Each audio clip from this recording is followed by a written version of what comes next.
Chandrababu party ఫిరాయింపులను ప్రోత్సహించడం సిగ్గుచేటని YSR Congress party నేతలు అంటున్నారు. బాబు పాలనపై ఆయనకు నమ్మకం ఉంటే ఎమ్మెల్యేలను ఎందుకు కొనుగోలు చేస్తున్నారని ప్రశ్నించారు. ఫిరాయింపులకు పాల్పడిన ఎమ్మెల్యేలతో రాజీనామా చేయించి బై ఎలక్షన్కు వెళ్లే దమ్ము ధైర్యం చంద్రబాబుకు ఉన్నాయా అని సవాల్ విసిరారు.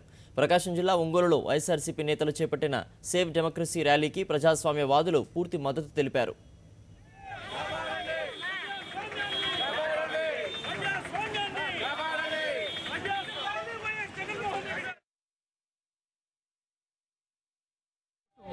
నోటు స్కాముల నుంచి బయటపడే కోసం తెలంగాణలో ఆయన పార్టీ తరఫున గెలిచిన ఎమ్మెల్యేని మొత్తం గంపగుత్తకి అమ్మేసే కార్యక్రమం చేస్తూ ఇక్కడ ఆంధ్రప్రదేశ్లో వైఎస్ఆర్ కాంగ్రెస్ పార్టీపై గెలిచిన ఎమ్మెల్యేని నీతిమాలినిగా మా పార్టీ తరఫున గెలిచిన ఎమ్మెల్యేలను కొనే కార్యక్రమం చేస్తూ ఉన్నాడు.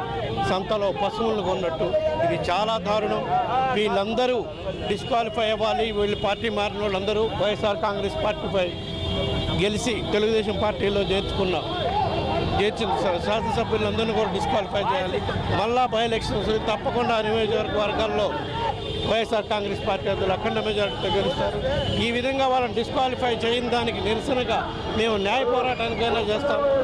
ఎమ్మెల్యేలు ఎంపీలందరం ఢిల్లీ వెళ్ళి జగన్మోహన్ రెడ్డి గారి నాయకత్వంలో ప్రెసిడెంట్ ఆఫ్ ఇండియాని కూడా కలుస్తాం. అవసరమైతే దీని మీద న్యాయ చర్య కూడా పూనుకుంటామని చెప్పి సందర్భంగా తెలియజేసుకుంటున్నాం. బాబాసాహెబ్ అంబేద్కర్ గారి ఆశయ సాధన కోసం ఆలోచన విధానంలో వారి యొక్క భావజాలంలో ఈ రాష్ట్ర ప్రభుత్వాన్ని ముందుకు తీసుకుపోతామని చెప్పి వారు చెప్తున్నప్పుడు ఖచ్చితంగా ఈ రాజ్యాంగ వ్యతిరేక కార్యక్రమాలు ఏవైతే ఉన్నాయో వాటికి ముగింపు పలకాల్సిన అవసరం ఉంది. మేము ఒకటే చెప్తా ఉన్నాం, ఎవరైతే శాసనసభ్యులు వారు వెళ్తున్నారో వారి రాజీనామాలు చేసుకొని వాళ్ళు తీసుకోమనండి, ఇబ్బంది లేదు. ప్రజా కోర్టులో ఖచ్చితంగా వారు ఆ పార్టీలో వెళ్ళాలని వారి నాయకత్వం మీద వారికి విశ్వాసం ఉంటే ఖచ్చితంగా వారిని గెలిపించుకొని తీసుకోమని మేము చెప్తా ఉన్నాం.